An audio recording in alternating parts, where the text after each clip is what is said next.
일단 사실 또 어떻게 보면 북한과 미국과의 관계에 따라서 우리나라에 미치는 영향 중에는 이 주한미군 문제도 좀 있을 것 같아요. 주한미군이 뭐 철수를 하느냐 이런 것도 북한에는 굉장히 영향을 많이 미치는 요소이기 때문에 그럴 수 있는데 좀 이번 회담 결과에 따른 주한미군의 어떤 철수 여부 이런 것들은 좀 어떻게 볼 수 있을까요?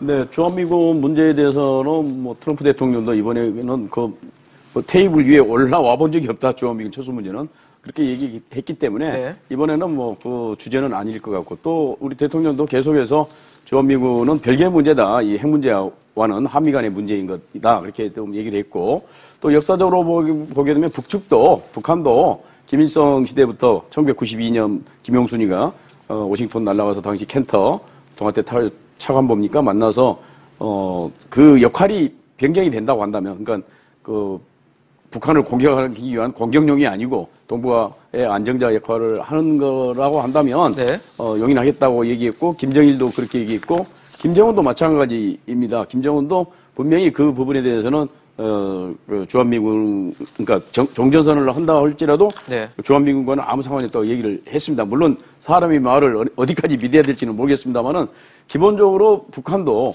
굉장히 중국을 두려워하고 있습니다. 중국을. 우리 역사적으로 중국에게 얼마나 당했습니까? 그렇죠. 우리가 한 1000번 정도 침략을 받았다는데 일본으로부터 500번, 중국으로부터 500번, 아주 큰 거 적은 거 네. 당했다는 거 아니겠습니까? 더군다나 우리는 일본에 대한 감정이 굉장히 안 좋지만 북한은 중국에 대한 감정이 굉장히 안 좋습니다. 왜냐하면 중국하고 접경 지역이기 때문에 그렇죠. 굉장히 많은 오랫동안 노략질을 당했고 그렇기 때문에 그래서 중국이 앞으로 저렇게 계속 커간다고 한다면 앞으로 한반도 운명이 어떻게 될 건가? 또 중국의 속국이 되지 않는가? 그런 우려를 하고 있고 그런 측면에서 미군이라고 하는 것은 하나의 균형자 내지는 중국을 견제하는 역할을 해준다고 분명히 북한의 전문가나 북한의 상층부 지도층도 그렇게 알고 있습니다. 그렇기 때문에 정말로 주한미군이 소위 북진용이 아니다고 한다면 네. 동북아 평화와 안정자 역할을 한다고 한다면 용인한다고 보거든요. 그렇기 때문에 우리가 지나치게 종전선언이 됐다고 해서 바로 그러면 이제 북한이 주한미군 나가라 이렇게 나올 거 아니냐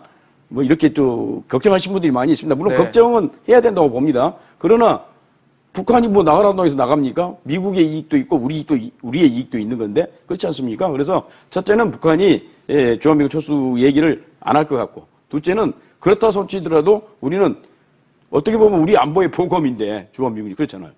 절대로 철수하면 안 되죠. 그러면 박사님께서는 좀 어떻게 보세요? 종전선언을 했을 때 주한미군을 철수해야 된다. 이렇게 돼서 우리의 국방력이 흔들릴 수 있는 그런 부분이 북한과 미국 사이의 어떤 딜에서 이루어진다는 거는 좀 어떻게 볼 수 있을까요?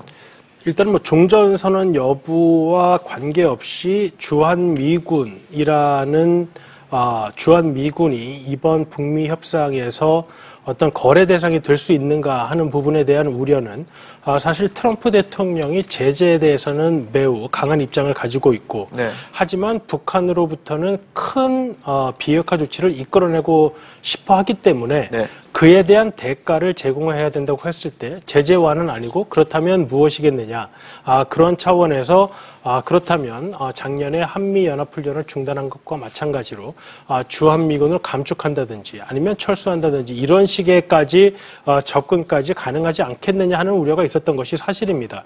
이제 그런 우려가 워낙에 제기되다 보니까 트럼프 대통령 본인도 그렇고 스티븐 비건 대표도 주한미군은 이제 협상 의제에 올라와 있지 않다라고 이제 확인을 한 것이고요. 다만 이제 작년에도 한미연합훈련이 그렇게 빨리 중단될 것이라고 예상한 사람은 없었습니다. 네. 그렇기 때문에 이제 주한미군이 트럼프 대통령과 스티븐 비건 대표의 부인에도 불구하고 두 정상 간의 단독회담에서 어떤 이야기가 오고 가게 될지는 이제 모른다는 것이죠. 그리고 이제 종전선언과 주한미군 간의 관계는 사실 법적으로는 관계가 없습니다. 하지만 종전선언이 정치적으로 의미를 가지듯이 종전선언이 가지고 있는 정치적 의미로 인해서 우리나라 내부에서 주한미군에 대한 이런 국민들의 인식은 매우 달라질 가능성이 높습니다. 사실 우리의 그 한미 상호 방위 조약이 북한과의 전쟁 때문에 있는 것도 아니고 그리고 주한미군의 존재라는 것이 그 상호 방위 조약에 따른 것이지 북한의 위협에 따른 것이라는 사실 표현 자체는 없음에도 불구하고 네. 종전선언이 됐다는 것은 정치적으로 더 이상 북한과의 적대 관계가 유지되지 않는다. 그렇다면은 왜 주한미군이 한국 땅에 존재해야 되느냐 하는 물음이 자연적으로 생길 수밖에 없기 때문에 정치적으로 이 부분이 문제가 될 가능성은 충분하다고 생각이 됩니다. 말씀하신 대로 정치적인 부분에 대한 문제를 좀 지적을 하셨는데 이 부분이 여야의 반응은 어떻게 좀 볼 수 있을까요? 정조선은 네, 제가 네. 그 여야 이거 반응들을 좀 모아서 설명해 줄까요? 봤었는데요. 네네. 일단 뭐 여야 당연히 기대와 우려가 좀 교차하는 모습을 보였고 여당은 좀 긍정적인 반응을 보였지만 야당은 좀 미심쩍다는 류의 반응이 많았는데 하나하나 좀 소개를 드리면 네. 이해찬 더불어민주당 의원은 8천만 한민족 생존이 걸린 중요한 회담이라고 이번 회담을 평가하면서 네. 뭐 좋은 성과를 내서 한반도 비핵화와 평화체제가 구축돼서 냉전체제를 마감하는 기기가 되길 바란다고 말했습니다.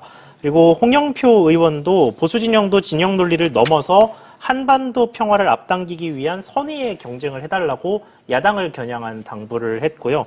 또 야당 같은 경우에는 이 북한과 미국의 이익 균형에만 초점을 맞춘 스몰 딜로 회담이 끝나서 정작 우리나라가 뭔가 얻을 수 있는 건 별로 없는 것 아니냐 뭐 이런 식의 우려를 했고요.